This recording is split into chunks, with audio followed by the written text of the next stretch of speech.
Hare Krishna. Okay. అందరికీ హరే కృష్ణ. ఇవాళ క్లాస్‌లోకి మీ అందరికీ వెల్కమ్. ఈరోజు క్లాస్‌లో మనం లాస్ట్ వీక్ క్లాస్‌లో డిస్కస్ చేసుకున్న ఈ 3 గుణాలు, త్రిగుణాల గురించి కొంచెం దీనిలో బ్రీఫింగ్ ఇచ్చుకొని, ఇక్కడి నుంచి మనం నెక్స్ట్ టాపిక్‌కి మూవ్ అవుతాం ఇవాళ. లాస్ట్ వీక్ క్లాస్‌లో మనం త్రిగుణాల గురించి మాట్లాడుకున్నాం గదా! ఈ త్రిగుణాలు అనేవేంటంటే, జీవుడిని ఈ భౌతిక ప్రపంచంలోకి బైండ్ చేస్తాయన్నమాట ఈ త్రిగుణాలు. అవి మనల్ని కంట్రోల్ చేస్తాయి. మనం ఏ పని చేసినా ఈ 3 గుణాల కంట్రోల్‌లోనే పని చేస్తామన్నమాట. అని ఈ గుణాలు ఎలా ఉంటాయనేది మనం ఆల్రెడీ లాస్ట్ వీక్ క్లాస్‌లో మాట్లాడుకున్నాం. సత్వగుణం అంటే కామ్, క్వైట్, కంపోజ్డ్‌గా ఉంటుంది. ప్రశాంతంగా ఉంటారు. నాలెడ్జ్ ఉంటుంది. ఏది మంచి, ఏది చెడు అనే విచక్షణ ఉంటుంది వాళ్ళకి సత్వగుణంలో. అంటే సత్వగుణం ప్రిడామినెంట్‌గా ఉన్న వాళ్ళకేంటంటే ఆ రకమైన జ్ఞానం ఉంటుందన్నమాట. ఏది చేయాలి, ఏం చేయకూడదు అనేది వాళ్ళకి అవగాహన ఉంటుందన్నమాట. మోస్ట్‌లీ ఏంటంటే వాళ్ళు చెడు చేయరు జనరల్‌గా. ఆహ్, ఒక్క నిమిషం. మోస్ట్‌లీ వాళ్ళేంటంటే రామ్ ప్రభు ఒక్కసారి చూడండి. మనీ కనెక్ట్ అవ్వట్లేదని మెసేజ్ పెట్టింది. వాళ్ళు చెడు చెయ్యరు. ట్రై చేస్తారనమాట. పుణ్యం చేయడానికే ట్రై చేస్తారు. పాపకర్మలు చేయకుండా ఉండడం కోసమే వాళ్ళు ప్రయత్నిస్తూ ఉంటారనమాట.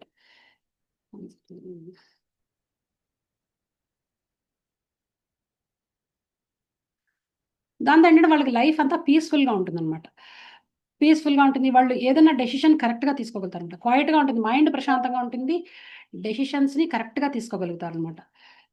దానివల్ల ఏంటంటే జనరల్‌గా తప్పు చేయడం అనేది జరగదనమాట వాళ్ళకి. ఏం ఏ పని చేసినా రైట్ డైరెక్షన్‌లోనే వెళ్తూ ఉంటారనమాట వాళ్ళు. అందుకని ఏంటంటే వాళ్ళు చాలా హ్యాపీగా ఉంటారు. వాళ్ళు ఏ పని చేసినా సక్సెస్ వస్తూ ఉంటుంది. దాంతో హ్యాపీగా ఉంటారనమాట. హ్యాపీగా ఉంటారు. కంఫర్టబుల్‌గా ఉంటారు లైఫ్‌లో. హ్మ్. వాళ్ళకి తెలుసు ప్రశాంతంగా ఎలా ఉండాలో జీవితంలో. అందుకని ఏంటంటే మోస్ట్‌లీ వాళ్ళకేంటంటే లైఫ్ అంతా పూల పాన్పులాగా ఉంటుందన్నమాట. ఇది కూడా ప్రాబ్లమే. ఎందుకంటే ఇది కూడా బైండ్ చేస్తుంది. సత్వగుణం కూడా బంధిస్తుంది జీవుడిని. ఎలా బంధిస్తుందంటే ఈ సుఖము, సంతోషంలో బంధిస్తుందన్నమాట. ఈ మెటీరియల్ హ్యాపీనెస్, ఈ మెటీరియల్ కంఫర్ట్స్ తోటి సత్వగుణం బంధించేస్తుంది. సో, ఏదన్నా సరే జైలంటే ఇది బంగారు సంకెలతో కట్టినా జైల్‌లో ఉన్నట్టే కదా! వాడు బంగారు సంకెలేసి కట్టినంత మాత్రాన వాడు వేరే ఔట్ ఆఫ్ ద జైల్ కాదు కదా! వాడు కూడా జైల్‌లోనే ఉన్నాడు. ఈ సుఖంతోటి, సంతోషంతోటి కట్టేస్తుంది కాబట్టి ఇది కూడా డేంజరస్ గుణమే అని చెప్పి కృష్ణుడు చెప్తాడన్నమాట. కానీ యాక్చువల్‌గా చెప్పాలంటే సత్వగుణం బెటర్. ఈ 2 మిగతా 2 గుణాల కన్నా సత్వగుణం అనేది కొంచెం బెటర్ గుణం అన్నమాట. ఎందుకంటే వాళ్ళకి నాలెడ్జ్ ఉంటుంది. అట్‌లీస్ట్ ఏ పని చేయాలి, ఏ పని చేయకూడదనే నాలెడ్జ్ ఉంటుంది కాబట్టి ఎక్కువగా సఫరింగ్ అనేది ఉండదన్నమాట వాళ్ళకి. తప్పు పనులు చేయరు. దాంతో సఫరింగ్ అనేది రాదన్నమాట వాళ్ళకి.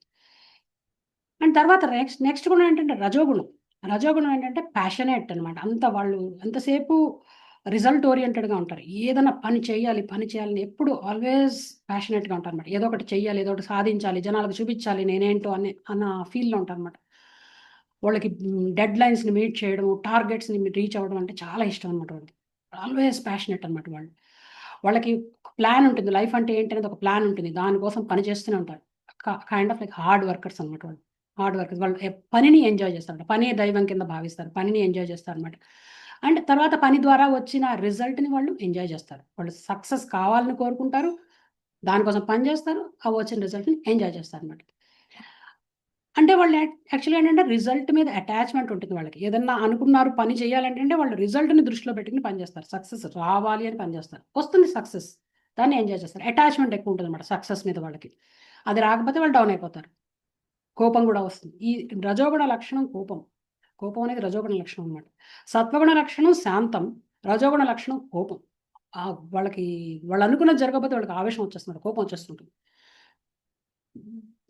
వీళ్ళకి డిజైర్స్ ఉంటాయని చెప్పాను. చాలా మెటీరియల్ డిజైర్స్ ఉంటాయి. ఒకదాని తర్వాత ఒకటి డిజైర్ వస్తూనే ఉంటుంది. వాళ్ళకి లైఫ్‌లో కంఫర్ట్స్ అన్నీ సమకూర్చుకోవాలని తాపత్రయపడుతుంటారు. ఒక స్టేటస్ మెయింటైన్ చేయాలని తాపత్రయపడుతుంటారనమాట. సో, ఆల్‌వేస్ ఎప్పుడు దాన్ని మెయింటైన్ చేయడం కోసం వీళ్ళు పని చేస్తూనే ఉంటారు. పని చేస్తుంటారు, పరిగెడుతూ ఉంటారు టైమ్‌తోటి. అటాచ్‌మెంట్ ఎక్కువుంటది. ఫ్యామిలీ అటాచ్‌మెంట్ చాలా ఎక్కువుంటుంది వీళ్ళకి. నేను, నాది అనేది చాలా స్ట్రాంగ్ ఫీలింగ్ ఉంటుందన్నమాట వాళ్ళకి. నేను చేశాను పని. I'm a self made man అనే ఫీలింగ్ ఎక్కువ రజోగుణంలో ఉన్న వాళ్ళకి బాగా ఉంటుందన్నమాట. అండ్ దెన్ నెక్స్ట్ తమోగుణం వచ్చేసరికేంటంటే, వీళ్ళకి అసలు యాక్చువల్‌గా చెప్పాలంటే నో యాక్షన్ అనమాట. ఎప్పుడూ పని టైంకి సక్రమంగా చేయరు. డెసిషన్స్ లేట్‌గా తీసుకుంటారు. వాయిదాలేస్తూ ఉంటారు. లెథార్జిక్‌గా ఉంటారు. డల్‌గా ఉంటారు. Gloomy and lamentation. లామెంటేషన్ అంటే ఏంటంటే ఎంతసేపు శోకం. ఎంతసేపు ఎఫర్ట్ పెడతామని అనుకుంటారు. పెట్టలేకపోతారు. రిజల్ట్ రాపోతే ఏడుస్తారు. అయ్యో! నాకే ఎందుకిలా జరిగిందెప్పుడు? నేనెంతో చేద్దాం అనుకున్నా. ఎందుకు చేయలేకపోతున్నా? అంతసేపు అట్లా ఆరోపిస్తుంటారన్నమాట. లేకపోతే దీన్ని నేను ఇలా చేయలేకపోవడానికి వేరే వాళ్ళ కారణం అని చెప్పి ఆరోపిస్తూ ఉంటారు. ఎక్కువగా ఇంటాక్సికెంట్స్‌కి తీసుకోవడానికి ఇష్టపడుతుంటారనమాట. ఎందుకంటే ఎక్కువగా తమస్సులో ఉండడానికి ఇష్టపడుతుంటారు. డ్రగ్స్ తీసుకోవడం, వేరే చెడు అలవాట్లకి తొందరగా లోనయిపోతుంటారనమాట. ఎందుకంటే వీళ్ళు తమో గుణం కంట్రోల్‌లో ఉంటారు కాబట్టి, ఆ గుణం ఏంటంటే ఎక్కువ దిగజార్చేస్తూ ఉంటుందనమాట. వాళ్ళని ఆ గుడ్‌నెస్‌లోకి రానీయకుండా లాగేస్తూ ఉంటుంది కిందకి. ఎందుకంటే ఎప్పుడు లోవర్ మోడ్‌కి ఎప్పుడు ఆ గ్రావిటేషనల్ పుల్ ఉంటుందనమాట. అది ఎప్పుడు కిందకి లాగేస్తూ ఉంటుంది వాళ్ళని. ఆ గుణంలోకే ఇంకా ఇంకా నొక్కి ఉంచుతూ ఉంటుందనమాట. చీప్ ఎంజాయ్‌మెంట్ ఇష్టపడుతూ ఉంటారు. వాళ్ళు తినే తిండి కూడా అలాగే ఉంటుందనమాట. వాళ్ళు తినే తిండి, వాళ్ళు చేసే ఎంజాయ్‌మెంట్ అన్నీ కూడా లో లెవెల్‌లో ఉంటాయన్నమాట. ఏదైనా పని టేకప్ చేసినా కూడా మధ్యలో వదిలేయడానికి ఛాన్సెస్ ఎక్కువుంటాయన్నమాట. అంటే వాళ్ళు రెస్పాన్సిబిలిటీని తీసుకోలేరన్నమాట. రెస్పాన్సిబిలిటీ అంటే భయపడతారు వాళ్ళు. టేకప్ చేసినా బలవంతాన మధ్యలో వదిలేసే ఛాన్స్ చాలా ఉందన్నమాట. మధ్యలో వదిలేసినా వేరే వాళ్ళని బ్లేమ్ చేస్తారన్నమాట. అలాంటి కైండ్ ఆఫ్ మెంటాలిటీ. ఎందుకంటే ఆ లక్షణం అలా ఉంటుంది. అది కంప్లీట్‌గా వాళ్ళ ఇంటెలిజెన్స్‌ని కవర్ చేసేస్తూ ఉంటుందన్నమాట. ఆ తమో గుణం ఇంటెలిజెన్స్‌ని కంప్లీట్‌గా కవర్ చేసేస్తూ ఉంటుందన్నమాట. దీంతోటేంటంటే వాళ్ళెప్పుడు ఆల్‌వేస్ కంప్లెయింట్ మోడ్‌లోనే ఉంటారన్నమాట. హ్మ్. దీనివల్లేంటంటే వాళ్ళు అనుకున్నది సాధించడం అనేది చాలా తక్కువుండదు. సక్సెస్ రేట్ అనేది చాలా తక్కువొస్తుంది వీళ్ళకి. వీళ్ళకి సక్సెస్ అనేది తొందరగా రాదు. వచ్చినా కూడా వాళ్ళు దాన్ని రిలీజ్ చేయలేరనమాట. సో, బేసిక్‌గా స్తమగుణం ఇలా ఉంటుంది. ఇప్పుడు ఇప్పుడు నేనింకా ఒక దాన్నేమంటారు సమ్మరైజ్ చేసిన ఒక స్లైడ్ ఒకటి చూపిస్తాను. అది చూసిన తర్వాత నేనొక వీడియో చూపిస్తాను. ఆ వీడియో చూసిన తర్వాత మీరు చెప్పాలనమాట. ఈ సత్వగుణంలో ఉంటే ఒక పర్సన్ ఎలా బిహేవ్ చేస్తాడు? రజోగుణంలో ఉంటే ఎలా బిహేవ్ చేస్తాడు? తమోగుణంలో ఉంటే ఎలా బిహేవ్ చేస్తాడని మీరు చెప్పాలి. ఓకే. నెక్స్ట్ స్లైడ్ చూపించండి బాబు. జస్ట్ సమ్మరీ స్లైడ్ అనమాట అది. సత్వగుణంలో ఉండే లక్షణాలు ఇలా ఉంటాయి. రజోగుణం ఇలా ఉంటుంది. తమోగుణం ఇలా ఉంటుంది. యాక్టివిటీ రజోగుణ ప్రధానం. అంటే మనకి ఎవరినైనా చూస్తే జనరల్‌గా మనకి ఐడియా వచ్చేయాలన్నమాట. వీళ్ళు ఏ గుణంలో ప్రిడామినెంట్‌గా ఉన్నారనేది మనకే తెలిసిపోతుంది. ప్యూరిటీ, కామ్‌గా ఉన్నారు. వాళ్ళు నాలెడ్జ్ ఉంది. ప్రశాంతంగా ఉంటున్నారు. అలా అనుకుంటే వాళ్ళు మోస్ట్‌లీ సత్వగుణంలో ఉంటారు. ఎందుకంటే సాత్విక లక్షణాలు, సాత్విక జీవన శైలిలో ఉంటే గనక డెఫినెట్‌గా పీస్‌ఫుల్‌గా ఉంటారు వాళ్ళు. రజోగుణం వాళ్ళేంటంటే రెస్ట్‌లెస్‌గా ఉంటారు. ఎంతసేపు యాక్టివిటీలో ఉంటారు. తమోగుణం వాళ్ళు ఎప్పుడూ లెథార్జిక్‌గా, బద్ధకంగా ఉంటారు. వాళ్ళకి ఏ పని మీద ఇంట్రెస్ట్ ఉండదు. ఏం చేయాలన్నా, ఎవరితో మాట్లాడాలన్నా ఏమి ఇంట్రెస్ట్ చూపించరనమాట వాళ్ళకి. ఎంతసేపు ఏంటంటే ఒక కైండ్ ఆఫ్ ఇంట్రావర్ట్ లాగా అనిపిస్తుంటారనమాట. అది పీపుల్‌ని బ్లేమ్ చేసుకోవడం కాదు. ఇది వాళ్ళ యాక్చువల్‌గా ఆ గుణం వాళ్ళని అలా కవర్ చేసేస్తుందన్నమాట. Even though soul is powerful. కానీ ఆ సోల్‌ని ఈ గుణం ఎక్కువ కవర్ చేయడం వల్ల ఏంటంటే, వాళ్ళలో ఉన్న పొటెన్షియాలిటీ బయటికి రాదనమాట. ప్రతి జీవికి యాక్చువల్‌గా ఒక పొటెన్షియల్ ఉంటుంది. ఆత్మశక్తి ఉంటుంది. కానీ ఈ గుణం కవరింగ్ ఎక్కువైపోయిన కొద్దీ ఆ ఆత్మశక్తి బయటకు రాదనమాట. అంతే. ఇప్పుడు పీపుల్‌ని బ్లేమ్ చేయడం కాదు ఇక్కడ. వాళ్ళని ఆ గుణం అంతలా కవర్ చేసేస్తుంది. సో, దానిలోంచి మనం బయటికి రావాలనమాట. ఈ ఈ లోవర్ మోడ్స్ నుంచి బయటకొచ్చి యాక్చువల్ సత్వగుణంలోకి రావాలి. అండ్ ఈ సత్వగుణంలోకొచ్చి సత్వగుణం దగ్గర ఆగిపోకూడదు. సత్వగుణంలోకొచ్చిన తర్వాత అక్కడి నుంచి శుద్ధ సత్వగుణంలోకి ఎళ్ళడానికి ట్రై చేయాలనమాట. ప్యూర్ గుడ్‌నెస్ అనమాట. దాంట్లోకి రావాలనమాట.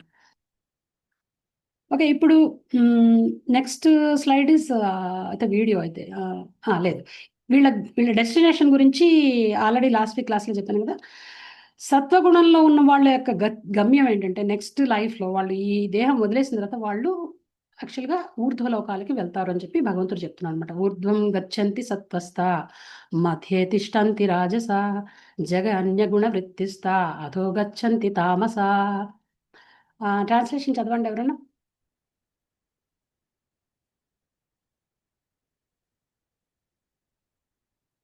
నేను ట్రాన్స్‌లేషన్. చదువుతానండి. చదవండి. చదువుతాను మాతాజీ. ఓకే. చదవండి. మీరు చదవండి. Those situated in the mode of goodness gradually go upward to the higher planets. Those in the mode of passion live on the earthly planets, and those in the abominable mode of ignorance go down to the hellish worlds. చెప్పారు. బేసిక్‌గా సత్వగుణంలో ఉన్నవాళ్ళేంటంటే, ఈ దేహం తర్వాత next వాళ్ళేంటంటే ఊర్ధ్వ లోకాలకి పైకెళ్తారనమాట. అంటే స్వర్గాది లోకాలకెళ్తారు. మళ్ళీ అక్కడ అయిపోయిన తర్వాత మళ్ళీ వెనక్కి రావాలి. అండ్ మిడిల్ ప్లానెటరీ సిస్టమ్స్‌లో ఎవరొస్తారు అంటే రజోగుణంలో ఉండాలి. ఎందుకంటే వాళ్ళకి ఎక్కువ కోరికలుంటాయి. ఆ కోరికలు తీర్చుకోవాలంటే పని చేస్తూ ఉండాలి కాబట్టి మళ్ళీ ఈ కర్మభూమిలోకి మళ్ళీ వస్తారనమాట వెనక్కి తిరిగి. లోవర్ మోడ్స్ అంటే తమోగుణంలో ఉన్నవాళ్ళు తమోగుణంలో ప్రిడామినెంట్‌గా కనుకుంటే వాళ్ళ నెక్స్ట్ లైఫ్ వచ్చి హెల్లిష్ వరల్డ్స్ అంటే నరక లోకాలకి వెళ్తారండి. జనరల్‌గా ఏంటంటే యానిమల్ కింగ్డమ్‌లోకెళ్తారని చెప్తారు. నరక లోకాలంటే ఇట్స్ నథింగ్ బట్ యానిమల్ దేహం, జంతు దేహం ఇట్‌సెల్ఫ్ ఈస్ నరకం అనమాట. ఆ జంతు దేహాలు తీసుకుంటారని చెప్పి చెప్తున్నాడు కృష్ణుడు. దీని తర్వాత నెక్స్ట్ స్లైడ్ చూపించండి ప్రభు.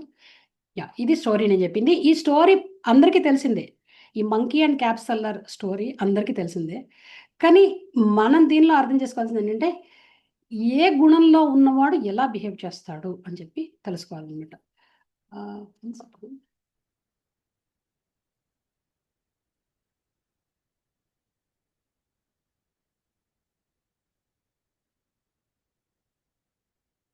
Okay. నేను ప్లే చేస్తాను అది వీడియో.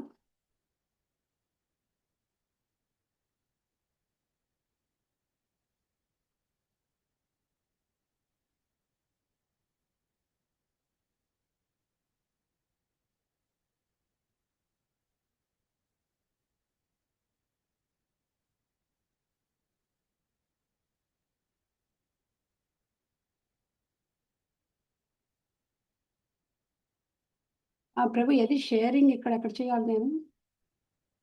నాకు షేరింగ్ ఆప్షన్ కనిపించట్లేదు. మీరు కింద దాని మీద కర్సర్ పెడితే పైకి పాపప్ అవుతుంది షేర్ అని. ఫోటో అది వీడియో మీద మీరు షేర్ పెట్టండి, కర్సర్ వస్తుంది. వచ్చింది.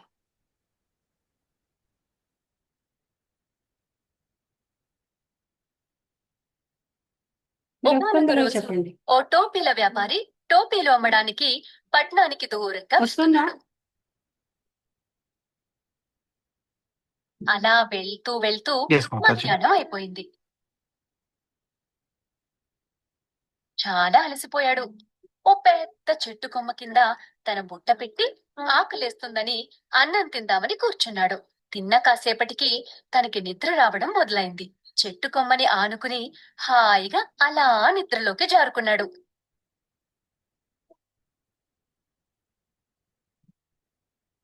కాని తాను కూర్చున్న చెట్టు పైన బోలెడు కోతులున్నాయన్న సంగతి తనకు తెలీదు. కోతులు బుట్టలో ఉన్న రంగురంగుల టోపీలు చూశాయి. ఇంకా వాటితో ఆ కోతులు ఆడుకోవాలనుకున్నాయి. ఒక్కొక్కటిగా కోతులన్నీ కిందకొచ్చాయి. అలా టోపీలన్నీ తీసుకుని మళ్ళీ చెట్టు పైకెక్కి కూర్చున్నాయి. ఇంతలో టోపీల వ్యాపారికి మెలకువ వచ్చింది.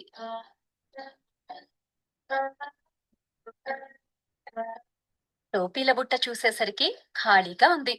చాలా భయపడ్డాడు. టోపీలు ఏమైపోయాయో అనేది తనకు అర్థం కాలేదు. దేవుడా, ఇప్పుడేం చెయ్యాలి? నా టోపీలు ఏమైపోయాయి? నా టోపీలు ఎవరు తీశారు? అనుకుంటూ చెట్టు కొమ్మ వైపు చూసి అవాక్కయ్యాడు. తన టోపీలన్నీ కోతులు తలపై పెట్టుకుని ఉన్నాయి. ఇది చూసిన వ్యాపారి నా టోపీలు నాకిచ్చేయాలి. ఓకే, ఇప్పుడు మీరు చెప్పండి. ఈ స్టోరీ ఇక్కడ ఆపాను. ఇప్పుడు మీరు చెప్పండి. ఇప్పుడు ఈ టోపీలు అమ్మేవాడు మోడ్ ఆఫ్ గుడ్నెస్ అంటే సత్వగుణంలో ఉంటే ఏం బిహేవ్ చేస్తాడు, ఎలా బిహేవ్ చేస్తాడు? ఓకే, ఒక పని చేద్దాం. లోయెస్ట్ మోడ్ నుంచి వద్దాం. తమో గుణంలో ఉంటే ఎలా బిహేవ్ చేస్తాడు? ఈ టోపీల వ్యాపారి మోడ్ ఆఫ్ ఇగ్నోరెన్స్ లో ఉంటే ఎలా బిహేవ్ చేస్తాడు చెప్పండి. అబ్బా ఏం కలెక్ట్ చేసుకున్నాంలే, ఉంటే ఉండిందని వదిలేస్తాడు. ఓకే, ఇంకా ఎవరు చెప్తున్నారు? ఇప్పుడు తమో వీలైనంత గుణం వరకు చెప్పండి. వీలైనప్పుడు రాళ్లతో కొట్టేసి వాడికి లక్ ఉంటే వాడికి వదిలేసి వెళ్ళిపోతాయి, లేకుంటే లేదు. ఓకే, రాళ్లతో పట్టేసి వెళ్ళిపోతారు. నందిని గారు మీరు చెప్పండి. అంటే బద్ధకంగా పడుకున్నాడు కదా, అది కూడా అంటే జాగ్రత్తగా ఉండాల్సిందేమో. ఇప్పుడు ఆయన వ్యాపారి కాబట్టి జాగ్రత్తగా ఉండకుండా అట్లా లేజీగా ఉంటాడు. ఓకే, తమో గుణంలో ఉంటాడు. ఇప్పుడు ఏం చేస్తాడు ఆయన? వాడికి టోపీలు కావాలి, ఏం చేస్తాడు? తెలివైన కోతులు అవే వాడైతేనేమో తెచ్చిస్తాయని చెప్పేసి పడుకుంటాడు. కోతులు అవే లేదు తెచ్చిస్తాయని చెప్పి పడుకుంటాడు. ఓకే, ఇంకా లేదు మాత, అది కోతులకు ఫుడ్ పెడితే అవి క్యాప్లు వదిలేసి వచ్చి ఫుడ్ తింటాయి. అప్పుడు మీరు క్యాప్లు పెట్టుకోవచ్చు. ఓకే, ఇంకా ఇంకా ఏం చేస్తాడు?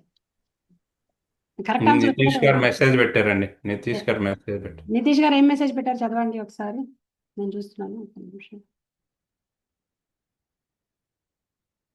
మీరు చదవండి ప్రభు, ఏం పెట్టాడు మెసేజ్?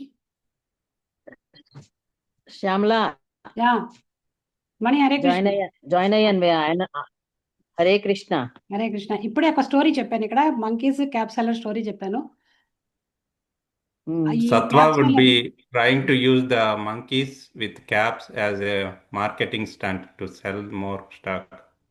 నా సత్వగుణంలో ఫోన్ ఉన్నవాడా? ఏమైనా ఇష్యూ నేను ఉందా? తమో గుణం వాడిని అడిగాను. ఇప్పుడు ఫస్ట్ తమో గుణంలో ఉన్నవాడు ఏం బిహేవ్ లేదని చేస్తాడని వస్తుంది అడిగాను. ఒక్కొక్కసారి నా దానికి ఏంటో. ఈ టోపీల వ్యాపారి తమో గుణంలో ఉంటే ఎలా బిహేవ్ చేస్తాడు అది క్వశ్చన్.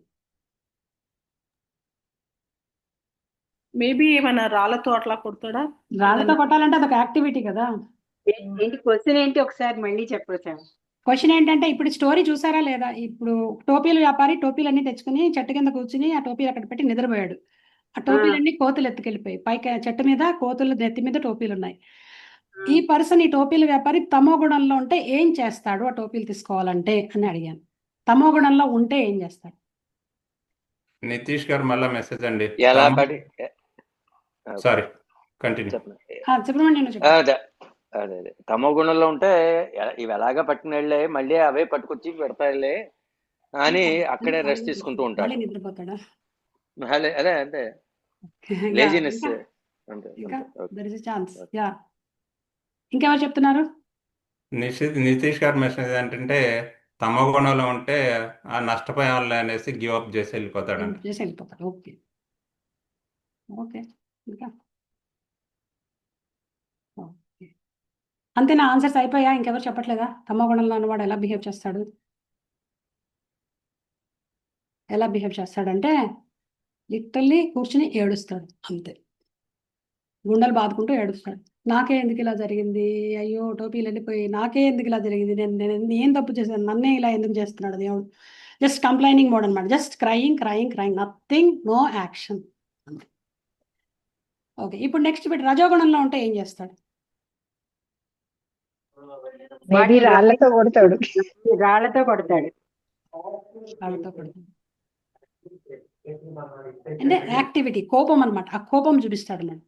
రాయిసి కోపంతో వాటిని కొట్టడానికి ట్రై చేస్తాడు. అవి ఏం చేస్తే పారిపోతాయి. సో టోపీలు అయితే రాలేదు. సో రజోగుణం వాడికి అంటే కోపం, తమో గుణం వాడికి అంటే లామెంటేషన్. లామెంటేషన్ అంటే ఒక రకమైన బాధని వ్యక్తం చేస్తాడు అంతే. యాక్టివిటీ తక్కువ, బాధ ఎక్కువ ఉంటుంది. రజోగుణం వాడు యాక్టివిటీ ఉంటుంది, కోపంతో చేస్తాడు, దానివల్ల కూడా పని జరుగుతుంది. ఇప్పుడు సత్వగుణంలో ఉన్నవాడు ఏం చేస్తాడో చూద్దాం. ఈ స్టోరీ వాటికి కొంచెం అరటి పళ్ళు ఏవో పెట్టి వాటిని మజ్జిగ చేసుకుని నెమ్మదిగా వాటి దగ్గర తీసుకుంటాడు. ఓకే. ఇప్పుడు చూడు సత్వగుణం వాడు ఏం చేస్తాడు. కోపంతో పెద్దగా అరవడం మొదలు పెట్టాడు. కానీ కోతులు ఇవేమీ పట్టించుకోవట్లేదు సరికదా. ఇక తాను ఏం చేస్తే అది చేయడం మొదలు పెట్టాయి. ఇదంతా చూసిన వ్యాపారికి ఒక ఉపాయం తట్టింది. తన 2 చేతులు పైకి ఎత్తి ఊపడం మొదలు పెట్టాడు. కోతులు కూడా ఇలానే చేశాయి. ఆ తర్వాత వ్యాపారి పెద్దగా గెంతడం మొదలు పెట్టాడు. కోతులు కూడా ఇలాగే గెంతడం ప్రారంభించాయి. ఇంకా ఆ వ్యాపారి తన తలపై ఉన్న టోపీని తీసి విసిరికొట్టాడు. ఇంకేముంది, కోతులు వాటిపై ఉన్న టోపీలు కూడా విసిరికొట్టాయి.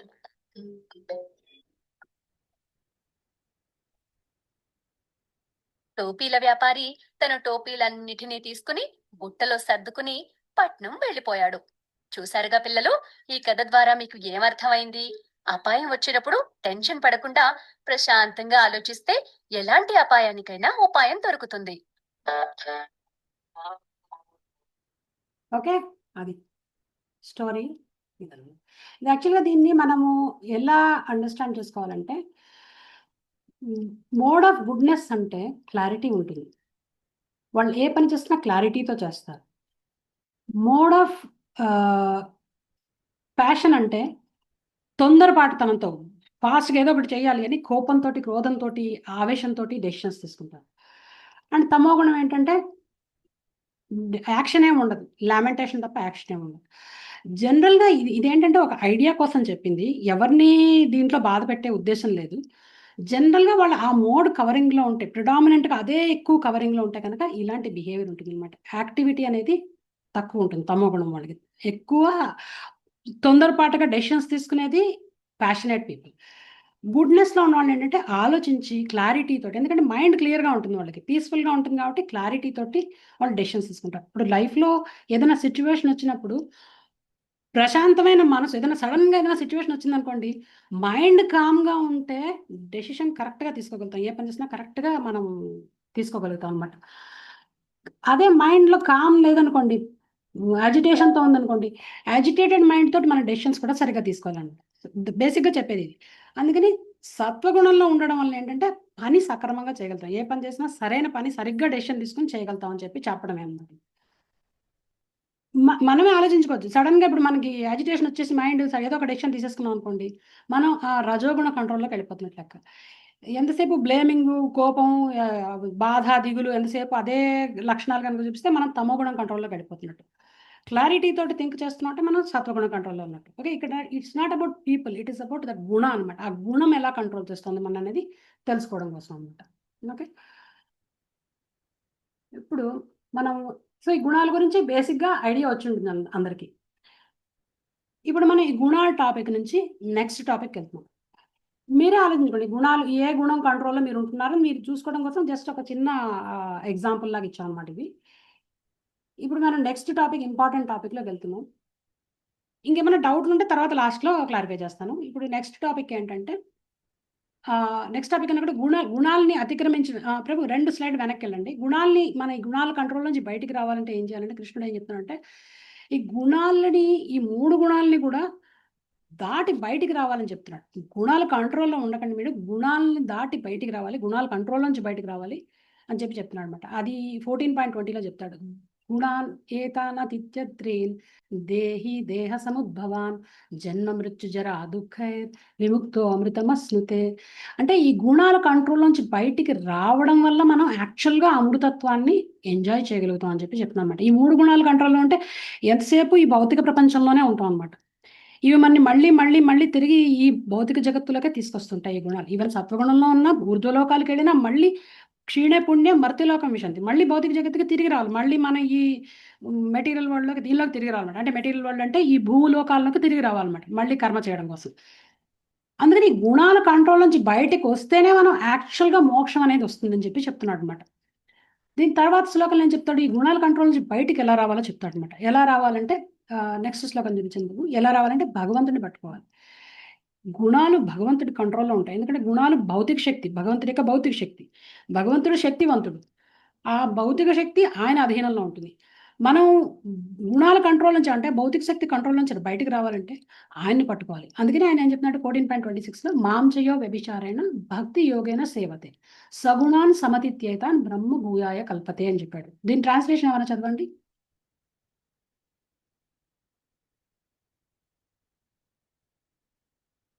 నేను చదువుతాను. Yeah.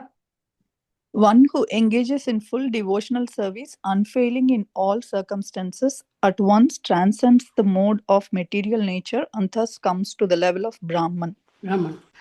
సో ఆ బ్రహ్మ భూయాయ కల్పతే అంటే అదనమాట. అంటే యాక్చువల్గా బ్రాహ్మీ స్థితిలోకి వస్తాం అన్నమాట. ఈ గుణాల కంట్రోల్ నుంచి బయటకు వెళ్ళాలంటే భగవంతుడిని పట్టుకోవాలి. మనం ఎప్పుడైతే భగవంతుడిని పట్టుకుంటామో ఆ గుణాల కంట్రోల్ ఉంటుంది, బట్ భగవంతుడు గుణాలకు అతీతుడు, గుణాతీతుడు. ఆయన వాటిని కంట్రోల్ చేస్తాడు. మనం ఆయనకు శరణు పెడితే ఆయన ఆ గుణాల కంట్రోల్ మన నుంచి తొలగిస్తాడు అన్నమాట. అందుకని భక్తి అనేది దానికి ఈజియెస్ట్ వే. భగవంతుడిని పట్టుకోవాలంటే భక్తి ఒకటే మార్గం. భక్తి అనేది దానివల్ల సో భక్తి వల్ల ఈజీగా మనం భగవంతుడిని పట్టుకోవచ్చు అనమాట. మనకి భగవంతుడు దొరకాలంటే భక్తి కావాలి.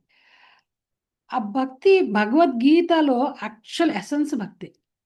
అందరూ భగవద్గీత అంటే కర్మయోగం చెప్పాడు, జ్ఞానయోగం చెప్పాడు, అష్టాంగ యోగం చెప్పాడు, అన్ని యోగాలు చెప్పాడు అని అనుకుంటారు. కానీ యాక్చువల్గా భగవద్గీత ఎసెన్స్ భక్తి యోగం అన్నమాట. భగవంతుడు అందరినీ భక్తిలోకి రమ్మని చెప్పి ఇన్వైట్ చేస్తున్నాడు అనమాట. ఇప్పుడు నేను ఇక్కడ ఒక ఎగ్జాంపుల్ పెట్టాను, అది నేను చాలా క్లాసెస్లో చెప్పాను ఈ ఎగ్జాంపుల్. క్లిక్ చేయండి ప్రభు. జనరల్గా మనం శాండ్విచ్ తెలుసు కదా అందరికీ, శాండ్విచ్ అంటే ఆ శాండ్విచ్ ఏంటంటే పైన ఒక బ్రెడ్, కింద ఒక బ్రెడ్ పెడతారు, మధ్యలో ఒక స్టఫింగ్ పెడతారు కదా.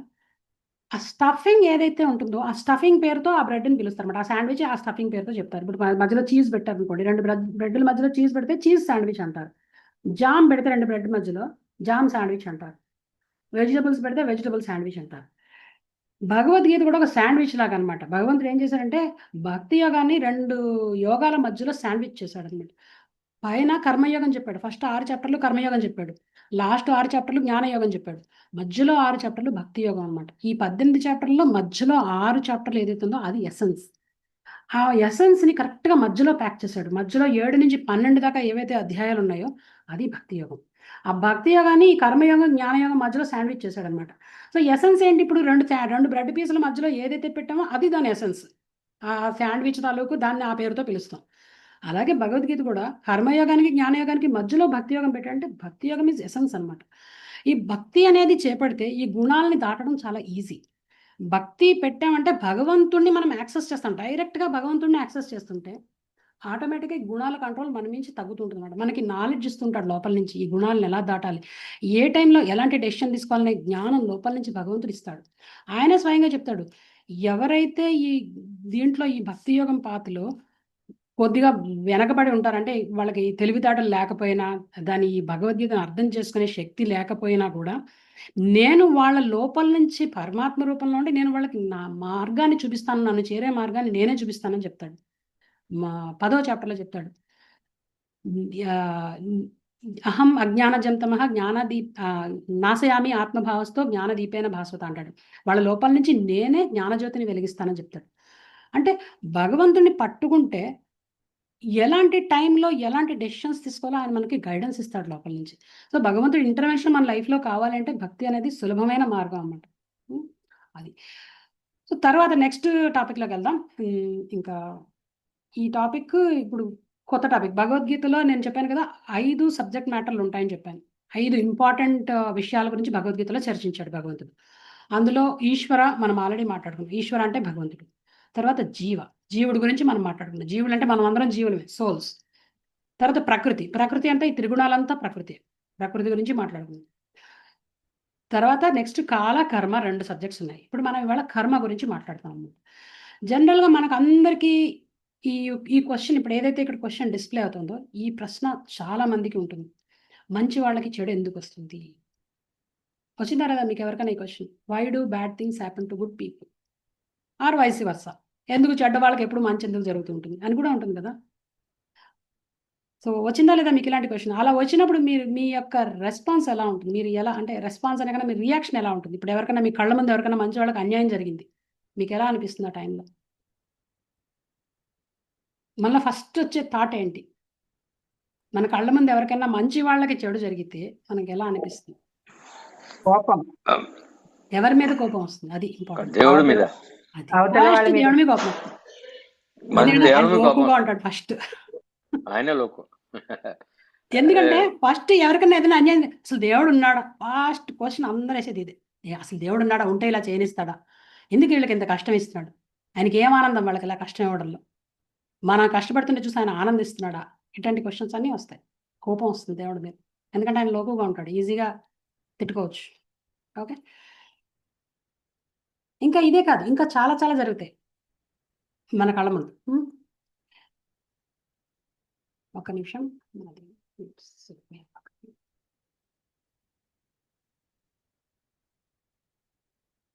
ఓకే, ఎందుకు దేవుడు ఉంటే ఎందుకు ఇలాంటి అన్యాయాలు జరిగిస్తాడు? ఇప్పుడు ఎవరినన్నా ఒక అమాయకమైన అమ్మాయిని ఎవరో రేప్ చేసి చంపేశారు, సడన్గా కోపం వస్తుంది. అసలు దేవుడు అనేవాడు ఉన్నాడు, ఎందుకు ఇలాంటి అమాయకమైన అమ్మాయిని ఎందుకు ఇలా చేయనిచ్చాడు? చిన్న పసిపిల్లల మీద అత్యాచారాలు జరుగుతున్నాయి, ముసలి వాళ్ళ మీద జరుగుతున్నాయి, అసలు ఏ ముక్కు మొహం తెలియని వాళ్ళని చంపేస్తున్నారు, లేకపోతే సునామీలు వచ్చి చాలా మంది కొట్టుకుపోతున్నారు, వరదలు వచ్చి కొట్టుకుపోతున్నారు, అగ్నిపర్వతాలు పేలిపోతున్నాయి, లేకపోతే ఏదైనా ఒక కంట్రీలో ఏదైనా యుద్ధం జరిగితే అమాయకులందరూ బలైపోతారు.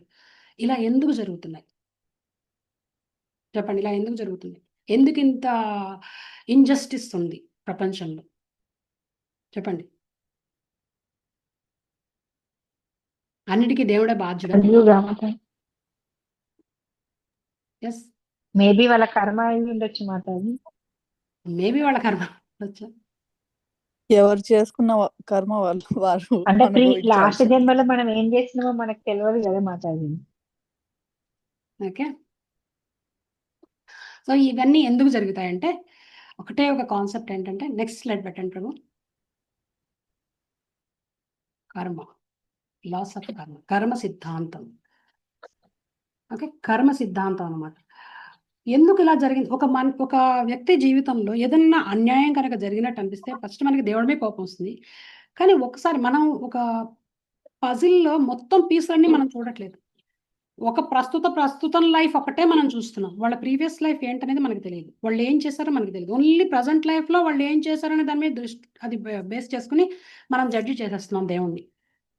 ఆ మిస్సింగ్ పజిల్ పీస్ అనేది ఏంటంటే కర్మ. వాళ్ళ పాస్ట్ లైఫ్‌లో ఏం చేశారు, పాస్ట్ లైఫ్ టైమ్స్‌లో ఏం చేశారనేది మనకు తెలియదు. ఇది ఇంపార్టెంట్ అన్నమాట. ఈ కర్మ అనేది ఎలాంటిదంటే, ఒక ఆవు దూడ 1000 మంది ఆవులు మందలోకి వెళ్ళినా కూడా తన తల్లి ఆవుని కరెక్ట్‌గా గుర్తుపడుతుంది.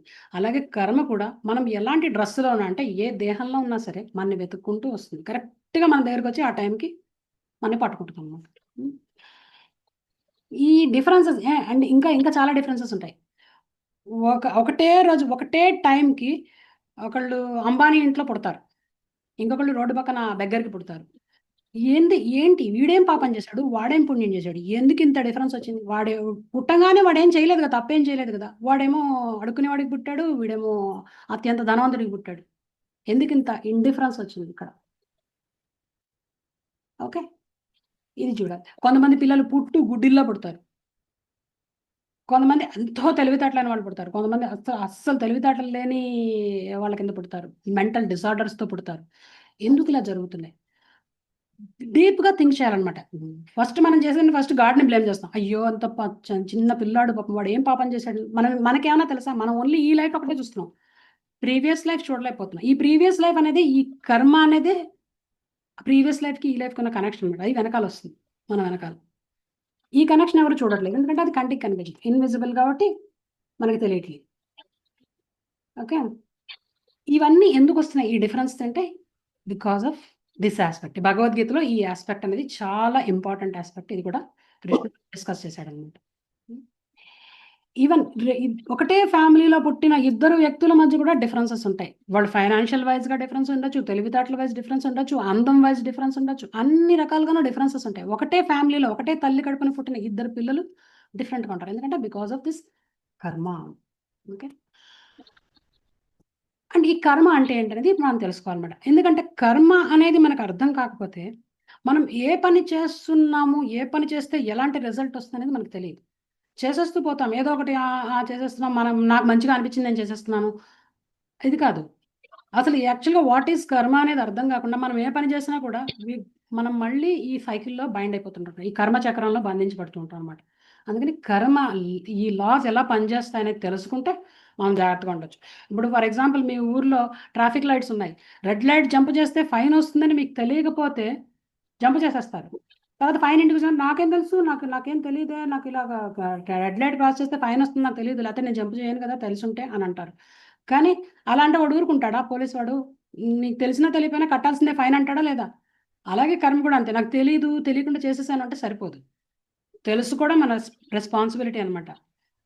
ఏ పని చెయ్యాలి, ఏ పని చేయకూడదు అనేది కరెక్ట్‌గా తెలుసుకోవాలి. ఎందుకంటే మనకి ఇంటెలిజెన్స్ ఇచ్చాడు కదా! ఇప్పుడు జంతువులు ఓకే. Important aspect. జంతువులకి కర్మ అంటదు. ఎందుకంటే జంతు జన్మ ఇట్‌సెల్ఫ్ కర్మ ఫలం అన్నమాట. చెప్పాను కదా! తమో గుణంలో ఉన్నవాళ్ళు జంతు దేహాల్లోకెళ్తారని. ఏదైతే పాపాలు చేస్తారో జనరల్‌గా ఏంటంటే వాళ్ళకి జంతు దేహం అనేది పనిష్మెంట్ అన్నమాట. ఇంకా జంతు దేహంలో ఉన్నవాడు ఏ పని చేసినా, ఆ జీవి ఏ పని చేసినా కర్మ అంటది. పులి ఒక లేడీని చంపి తింటుంది. దానికి కర్మ అంటది.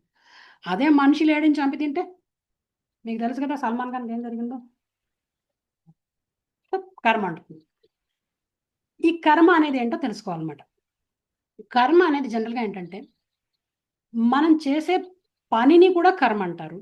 ఆ పనికి వచ్చే ఫలితం దాని రియాక్షన్ కూడా కర్మ అంటారన్నమాట. యాక్షన్, రియాక్షన్ రెండిటిని కూడా కర్మ అంటారన్నమాట. ఈ కర్మ అనేది పనిష్మెంట్ కాదు. ఓకే.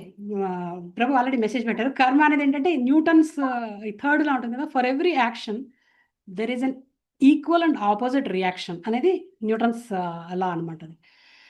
ఈ కర్మ కూడా సేమ్. కర్మ సిద్ధాంతం కూడా సేమ్ ప్రిన్సిపల్ అన్నమాట. ఏదన్నా ఒక పని చేస్తే దానికి ఒక రియాక్షన్ వస్తుంది. ఏ పని నో మ్యాటర్ వాట్. నువ్వు మనసుతో చేయండి ఆ పనిని అంటే మనసులో ఎవరినన్నా తిట్టుకున్నా దానికి ఒక రియాక్షన్ వస్తుంది.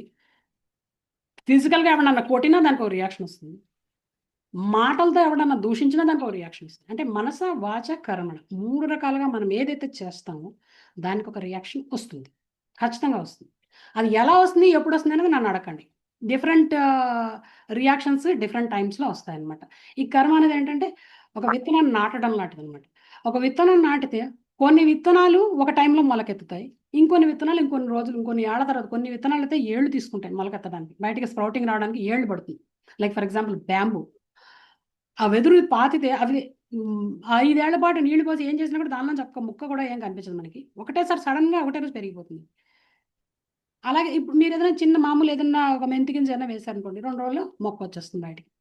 అలా ఒక్కొక్క విత్తనం ఒక్కొక్క టైంలో బయటికి మొక్క వచ్చినట్టు కర్మ కూడా విత్తనం నాటుదనమాట. ఒక్కొక్క టైప్ ఆఫ్ పనికి ఒక్కొక్క రకమైన రియాక్షన్ వస్తుంది. కొన్నింటికి తొందరగా వస్తుంది రియాక్షన్, కొన్నింటికి లేట్‌గా వస్తుంది. ఫర్ ఎగ్జాంపుల్ ఇప్పుడు మీరు ఐస్ క్రీమ్ తిన్నారు. బాగా వాన పడుతుంది, చల్లగా ఉంది, రాత్రిపూట ఐస్ క్రీమ్ తిన్నారు. రియాక్షన్ నెక్స్ట్ డే వచ్చేస్తుంది. పొద్దున్నే ముక్కు క్లోజ్ అయిపోతుంది, జలుబు వచ్చేస్తుంది, గొంతంతా క్లోజ్ అయిపోతుంది. ఇమ్మీడియేట్ రియాక్షన్ అనమాట. అదే మీరు తాగుతున్నారు. ఇమ్మీడియేట్‌గా ఫస్ట్ పెగ్గుతోటి మీకేం రాదు.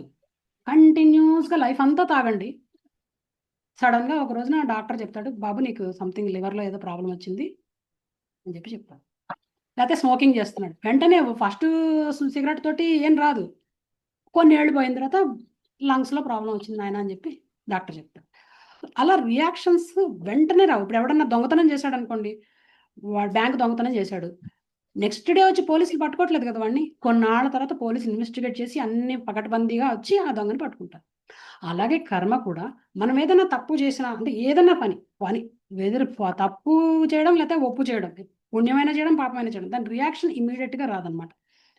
టైం తీసుకుంటాయి కొన్ని వెంటనే వస్తాయి, కొన్ని లేట్‌గా వస్తాయి, కొన్ని నెక్స్ట్ లైఫ్ టైంకి కూడా వస్తాయన్నమాట. కర్మ రూల్స్ ఇలా ఉంటాయన్నమాట. దాని రూల్స్‌ని మనం అది ఎలా పనిచేస్తుంది, కర్మ సిద్ధాంతం ఎలా పనిచేస్తుందనేది తెలుసుకుంటే మనం జాగ్రత్తగా ఉండాలన్నమాట.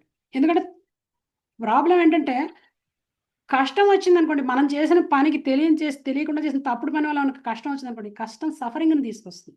ఓకే. మనం చేస్తే పాపం చేస్తే దానివల్ల సఫరింగ్ వస్తుంది. పుణ్యం చేస్తే ఎంజాయ్‌మెంట్ వస్తుంది. పాపం చేస్తే సఫరింగ్ వస్తుందన్నమాట. ఆ సఫరింగ్‌ని అవాయిడ్ చేయాలి. అట్‌లీస్ట్ భక్తిలోకి వచ్చినా రాకపోయినా ముందు సఫరింగ్‌ని అవాయిడ్ చేయడం నేర్చుకోవాలన్నమాట. తెలిసి తప్పులు చేయకూడదన్నమాట. అప్పుడేంటంటే లైఫ్ అట్‌లీస్ట్ మెటీరియల్ లైఫ్‌లో ప్రశాంతంగా గడుస్తుంది లైఫ్. అదే నేను ఇలాగే ఉంటాను, నాకు ఇలాగే చేస్తా అంటే తర్వాత రెడీగా ఉండాలన్నమాట సఫరింగ్ రావడానికి. మనం ఏంటంటే ఇగ్నోరెన్స్ ఈజ్ నాట్ ఎక్స్‌క్యూజ్ అనమాట. నాకు తెలీదు నేను చేసేసాను అంటే అది ఎక్స్‌క్యూజ్ చేయదు. మెటీరియల్ నేచర్ ఏంటంటే అది ఇంపోజ్ చేసి తీరుతున్నాడు. ఇప్పుడు ఒక పసిపిల్లాడెళ్ళి నిప్పు కాలుతుందని తెలియదు వాడికి. ముట్టుకుంటాడు. అయ్యో! పసిపిల్లాడు ముట్టుకున్నాడులే అని నిప్పు కాలకుండా వదలదు కదా! అలాగే కర్మ కూడా అంతే. తెలియకుండా చేసినా, తెలిసి చేసినా కాలుతుందన్నమాట వచ్చి. ఓకే. అందుకని దాన్ని సరిగ్గా అర్థం చేసుకోవాలి. అండ్ ఇంకొకటేంటంటే చాలా మంది చాలా క్యాజువల్‌గా అనేస్తుంటారు కర్మ గురించి. నా కర్మ ఇదంతా. బట్ యాక్చువల్‌గా ఏంటంటే మనం ఎలాంటి కోర్స్ ఆఫ్ యాక్షన్ తీసుకున్నాం, మనం ఎలా రెస్పాండ్ అవుతున్నాం మన జీవితంలో వచ్చే వాటికి అనేది కూడా చాలా ఇంపార్టెంట్ అనమాట. మన ప్రీవియస్ కర్మని మార్చలేకపోవచ్చు మనం. కానీ ఫ్యూచర్ కర్మని మార్చుకోగలుగుతాం. ప్రస్తుతం మనం ఏం చేస్తున్నాం అనే దాని మీద మన ఫ్యూచర్ లైఫ్‌లు బావుంటాయి. ప్రీవియస్ కర్మని మనం ఏం చేంజ్ చేయలేం. పాతది ఎలా ఆల్రెడీ జరిగిపోయిన దానికి మనం ఏం చేయలేం. ఇప్పుడు తెలియకుండా ఎన్నో తప్పులు జరిగాయి మన వల్ల. ప్రీవియస్ లైఫ్‌లో కావచ్చు, ఈ లైఫ్‌లో కావచ్చు. బట్ ఇక్కడి నుంచి జాగ్రత్త పడితే ఫ్యూచర్ బావుంటుంది అట్‌లీస్ట్. ఓకే. అండ్ కర్మ అనేది చాలామంది ఏంటంటే చాలా రాంగ్ దృష్టిలో ఆలోచిస్తుంటారు. కర్మ అంటే పనిష్మెంట్ అనుకుంటుంటారు. దేవుడు ఎంత క్రూరుడు, కర్మ అనేది అంటగట్టాడు మనకి పనిష్మెంట్ ఇస్తున్నాడు అనుకుంటారు. కానీ యాక్చువల్‌గా కర్మ అనేది పనిష్మెంట్ కాదు. ఇట్స్ రిఫార్మేటరీ అనమాట. జైలు అనేది పనిష్మెంట్ లాగా అనుకోకూడదు. Jail is a reformatory process అనమాట. అంటే రిఫార్మ్ అవ్వడం కోసం అన్నమాట. మనని మనం మార్చుకుని హృదయ పరివర్తన కోసం చేసింది ఇది. ఈ పనిష్మెంట్ కాదు ఇది. హృదయ పరివర్తన కోసం ఈ యొక్క జైల్లోకి వచ్చాం మనం. జైలు కూడా యాక్చువల్‌గా రిఫార్మేటరీ సెల్స్ అంటారు వాటిని. యాక్చువల్‌గా జైలు అంటే పనిష్మెంట్ సెల్స్ కాదు. రిఫార్మ్ మన హృదయం పరివర్తన చెందడం కోసం మనకి ఈ యొక్క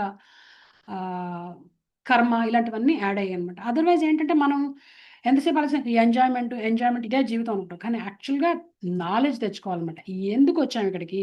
ఎందుకు ఇలా సఫర్ అవుతున్నాం? ఇవన్నీ తెలుసుకుంటేనే ఆ పరివర్తన అనేది వస్తుంది. మళ్ళీ భగవద్ధామానికి తిరిగి వెళ్ళగలుగుతాం అన్నమాట. లేకపోతే ఇక్కడే భౌతిక జగత్తులో ఎందుకు వచ్చాయి నాకు కష్టాలు అనే కంప్లెయింట్‌లోనే ఉంటాం అన్నమాట.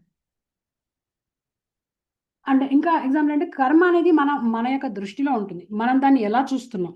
పనిష్మెంట్‌లా చూస్తున్నామా? రిఫార్మేషన్‌లా చూస్తున్నామా? అనేది కూడా ఇంపార్టెంట్ అన్నమాట. అంటే దాని యొక్క ఇంటెన్సిటీ తగ్గిపోతుంది. మన యొక్క దృష్టికోణం మారిన కొద్దీ కర్మ యొక్క ఇంటెన్సిటీ తగ్గిపోతుంది మన మీద. మీరు ఎలా చూస్తున్నారు దాన్ని? ఒక పనిష్మెంట్‌లా చూస్తున్నారా? పనిష్మెంట్ అంటే సఫరింగ్ ఉంటుంది.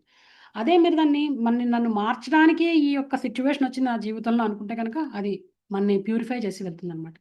ఎగ్జాంపుల్ ఏంటంటే ఒక కాలేజ్ ఉంది. ఎవడో కాలేజీలో జాయిన్ అవుతాడు. కాలేజీలో జాయిన్ అయ్యి వాడు కాలేజీని ఏ దృష్టితో చూస్తున్నాడు? ఎంజాయ్‌మెంట్ కోసం వెళ్తున్నాడా కాలేజీకి? లేకపోతే నేర్చుకోవడం కోసం వెళ్తున్నాడా? అనే దాని మీద ఆ కాలేజీ వాడికి ఏమిస్తుంది అనేది డిపెండ్ అవుతుంది. ఇప్పుడు ఆ కాలేజీకి వాడు చదువుకోవడానికి వెళ్తున్నాను, నేను నేర్చుకోవాలి, నేను జీవితంలో ఎదగాలని కనుక కాలేజీకెళ్తే, వాళ్ళ కాలేజీలో వాళ్ళు పెట్టే ఎగ్జామ్‌లు గానీ, ల్యాబ్స్, ఈ క్లాసులు, ఆ టీచర్లు ఇచ్చే పనిష్మెంట్‌లు ఇవన్నీ కూడా వాడికేంటంటే వాడిని గ్రో చేయడం కోసం వాడు ఉపయోగించుకుంటాడనమాట. అవన్నీ యూజ్ చేసుకుంటాడనమాట. యూజ్ చేసుకొని వాడు నేర్చుకుంటాడు థింగ్స్ అని. అదే కాలేజీకి ఎంజాయ్‌మెంట్ చేయడం కోసం ఎంజాయ్ చేయడం కోసం వెళ్ళానంటే అప్పుడు వాడికి ఆ క్లాస్ రూములు, ఆ ఎగ్జామ్‌లు ఇవన్నీ పనిష్మెంట్‌లా అనిపిస్తాయన్నమాట. అవన్నీ నా ఎంజాయ్‌మెంట్‌కి అడ్డొస్తున్నాయి. ఎవడు రాస్తాడు ఈ ఎగ్జామ్‌లన్నీ అన్న ఫీలింగ్ వస్తుందన్నమాట. కర్మ కూడా అంతే. కర్మ కూడా మనకేదన్నా మన జీవితంలో ఏదైనా కష్టాలొచ్చాయంటే కర్మ తీసుకొస్తుంది. కష్టాలన్నీ కర్మ ద్వారానే వస్తాయి. సుఖాలు కూడా అలాగే వస్తాయి. పుణ్యకర్మ బ్యాలెన్స్ ఉంటే సుఖాలొస్తాయి. చెడు కర్మ బ్యాలెన్స్ ఉంటే కష్టాలొస్తాయి. అది నన్నేదో నాకు పనిష్మెంట్ ఇచ్చి నన్ను నా ఎంజాయ్‌మెంట్‌ని దూరం చేస్తుంది అనుకుంటే గనక అది అలాగే సఫరింగ్‌లానే ఉంటుంది. అదే నాకు పరివర్తన కలిగించి నా జ్ఞానాన్ని నన్ను మంచి మార్గంలోకి నడిపించడానికొచ్చింది ఈ కష్టం అనుకుంటే గనక దాని యొక్క ఇంటెన్సిటీ కూడా మన మీద తగ్గిపోతుందన్నమాట. అండ్ కర్మకి మనం కర్మ చేయడానికి అంటే ఏదైనా ఒక పని చేయడానికి దాని రిజల్ట్ రావడానికి మధ్యలో గ్యాప్ ఉంటుంది. అదే కాలం. ఆ కాలం యాక్చువల్‌గా భగవత్ స్వరూపం. ఆ కాలం అంటే భగవంతుడి కృప అనమాట. ఏదైనా తప్పు పని చేశామనుకోండి, చెడు చేశామనుకోండి, చెడు చేస్తే దాని రియాక్షన్ వెంటనే రాకుండా కొంత గ్యాప్ ఎందుకొస్తుందంటే, ఈ మధ్య కాలంలో మనకేదైనా హృదయ పరివర్తన కలిగి, పశ్చాత్తాపం కలిగి అరే! ఎందుకు చేశాను అని గనక నిజంగా రిపెంటెన్సీ అంటే పశ్చాత్తాపం కలిగితే, ఆ కర్మ తాలూకు ఇంటెన్సిటీ 50% తగ్గిపోతుంది. పశ్చాత్తాపంలో 50% కర్మ వెళ్ళిపోతుందనమాట. అది రాకపోతేనే దాని ఇంటెన్సిటీ సీరియస్‌గా ఉంటుందనమాట. హ్మ్. సో, ఇవన్నీ భగవంతుడు మనకి చాలా చాలా ఆపర్చునిటీస్ ఇస్తున్నాడు. తప్పులు చేయకుండా ఉండడానికి నాలెడ్జ్ ఇస్తున్నాడు. ఇవన్నీ మనం యూజ్ చేసుకోవాలన్నమాట. ఓకే. ఇప్పుడు కర్మ గురించి కర్మ సిద్ధాంతం ఎలా పనిచేస్తుందనేది ఇప్పుడు చూద్దాం. అది చూసి ఇవాళ క్లాస్ ఆపేస్తాను. సో, ఫస్ట్ కర్మ సిద్ధాంతంలో ఫస్ట్ ప్రిన్సిపల్ ఏంటంటే, for every action there is an equal and opposite reaction. యాక్చువల్‌గా ఇది మన సైన్స్ ప్రిన్సిపల్ చెప్తుందిది. సైన్స్‌లో ఇదే ప్రిన్సిపల్. కానీ యాక్చువల్లీ ఇక్కడ ఈ యాక్చువల్ కర్మ సిద్ధాంతం దగ్గరికొచ్చేసరికి ఏంటంటే, it not always equal reaction. Okay. Opposite equal reaction always ఉండదు. సమ్‌టైమ్స్ చైన్ రియాక్షన్ ఉంటుంది. కర్మ ఎలా అంటే for every action sometimes there is always multiple reactions. అంటే చాలా రియాక్షన్స్ ఉంటాయి. ఫర్ ఎగ్జాంపుల్ ఇప్పుడు ఒక బాస్ ఉన్నాడు ఆఫీస్‌లో. వాడు ముందు రోజు వాడి ఆవిడతోటి వాడికి గొడవ అయింది ఇంట్లో. వైఫ్‌తో గొడవైంది. చికాకుగా ఉన్నాడు. ఆఫీస్‌కొస్తాడు. వాడికి కోపం లోపలుంది. వాళ్ళ వైఫ్‌తో గొడవైంది. దానివల్ల కోపం ఉంది లోపల. ఆ కోపం వైఫ్ మీద చూపించలేక ఆఫీస్‌కొస్తాడు. వచ్చేసరికి ఎవడో సబార్డినేట్ చిన్న తప్పు చేస్తాడు. ఆడి మీద అసలు ఫుల్ అరిచేస్తాడు కోపంతోటి. అరిచేసాడు ఫుల్లు కోపంతో వెళ్ళగక్కేసి వాడిని కారణం లేకుండా తిట్టాడు. వాడు తీసుకున్నాడు దాన్ని. తీసుకొని వాడు లోపల పెట్టుకోలేడు. నన్ను కారణం లేకుండా నా బాస్ తిట్టాడని లోపల వాడు చిరచిరలాడుతుంటాడు. అంతే. ఆ రోజు ఆ ప్యూన్ గాడేదో చేస్తాడు తప్పు. వాడి మీద అరిచేస్తాడు. వాడేం చేస్తాడు? వాడి ఇంటికెళ్ళి వాళ్ళ పెళ్ళాం మీద అరుస్తాడు. లేకపోతే వాడి పెళ్ళాం మీద అరిస్తే మళ్ళీ ఊరుకోదని భయమేసి పిల్లల మీద అరుస్తాడు. పిల్లలు వాడెళ్ళి వాడి పక్కన ఉన్నవాడిని కొడతాడు. ఇలా చైన్ రియాక్షన్స్ లాగా వస్తాయన్నమాట. కానీ కర్మలో ఏమవుతుందంటే, ఎవరైతే ఈ ఫస్ట్ యాక్షన్ స్టార్ట్ చేస్తారో, ఈ చైన్ రియాక్షన్ తాలూకు ఎఫెక్ట్ అంతా వాళ్ళకి కూడా పార్ట్ ఉంటుంది. ఎవడైతే ఫస్ట్ స్టార్ట్ చేస్తాడో, ఆ చైన్ రియాక్షన్ చివరి లాస్ట్ వాడి దాకా వచ్చిన రియాక్షన్స్ ఎందుకంటే ప్రతి వాళ్ళు ఈ పర్టిక్యులర్ యాక్షన్ వల్ల ప్రతి వాళ్ళు సఫర్ అవుతారు కదా! దాని తాలూకు రియాక్షన్స్ అందరికీ ప్రపోర్షనేట్‌గా వస్తాయి. ఈక్వల్‌గా రాకూడదు. ప్రపోర్షనేట్‌గా వస్తాయన్నమాట అందరికి. ఎవరి ప్రపోర్షన్ ఎంత ఉందో దాని మీద అందరికి వడ్డన జరుగుతుందన్నమాట. అంటే నేచర్ లా ఇది. ఓకే. ఒక స్కూల్ ఉంది. ఆ స్కూల్‌లో this is how it works అని చెప్తారన్నమాట. అందరికి దాని తాలూకు రియాక్షన్ వస్తుంది. అందుకే తెలిసి గాని, తెలియకుండా గాని ఎవరిని బాధ పెట్టకూడదంటారు. ఎవరినన్నా మానసికంగా హింసించినా కూడా దాని తాలూకు ఇది మనకొస్తుంది. ఖచ్చితంగా వస్తుంది. అందుకని కర్మచక్రం చాలా కష్టం అర్థం చేసుకోవడం. కృష్ణుడే చెప్తాడు. కర్మని అర్థం చేసుకోవడం చాలా డిఫికల్ట్. చాలా ఇంట్రికేట్ కర్మ లాస్‌ని అర్థం చేసుకోవడం. బెటర్ దాన్ని అర్థం చేసుకొని జాగ్రత్తగా బిహేవ్ చేయడం అనేది చాలా ఇంపార్టెంట్ అని కృష్ణుడు చెప్తారు. అది లాస్ట్‌లో చెప్తానింకా. So, for every action there is always an equal and opposite reaction and also multiple reactions. Okay. Chain reactions ఉంటాయన్నమాట. అండ్ ఇక్కడ ఇది మనం ఆల్రెడీ చూస్తాం కదా! మన గోడకి ఏదైనా బంతిని కొట్టామనుకోండి, గోడకి బాల్ కొడితే తిరిగొస్తుంది. మన దగ్గరికొస్తుంది. వెనక్కి తిరిగొస్తుంది. అంతే వేగంతో. కర్మ కూడా అలాగే. నువ్వు ఏదన్నా యాక్షన్ చేశావంటే, ఒక పని చేశావంటే దాని తాలూకు రియాక్షన్ వచ్చి తీరుతుంది. Whether it is good or bad.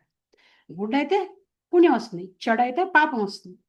పుణ్యం వస్తే ఎంజాయ్‌మెంట్, పాపం వస్తే సఫరింగ్. ఓకే.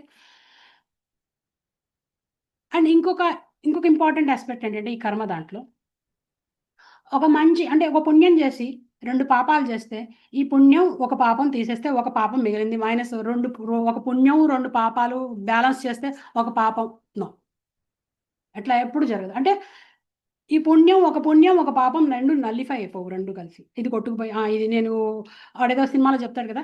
వాడు ఒక మనిషిని చంపేయమని చెప్తాడు ఫోన్‌లో. ఒరేయ్! వాడిని చంపేయరా అంటాడు. అక్కడ వాడు ఆ గ్లాసులో నీళ్ళలో చీమ పడుతుంది. దాన్ని తీసి రక్షిస్తాడనమాట. ఓకే. ప్రాణం పోసాను, ఒక ప్రాణం తీశాను. 2 చెల్లు అనుకుంటాడు. కానీ అలా వర్కౌట్ అవ్వదు కర్మ.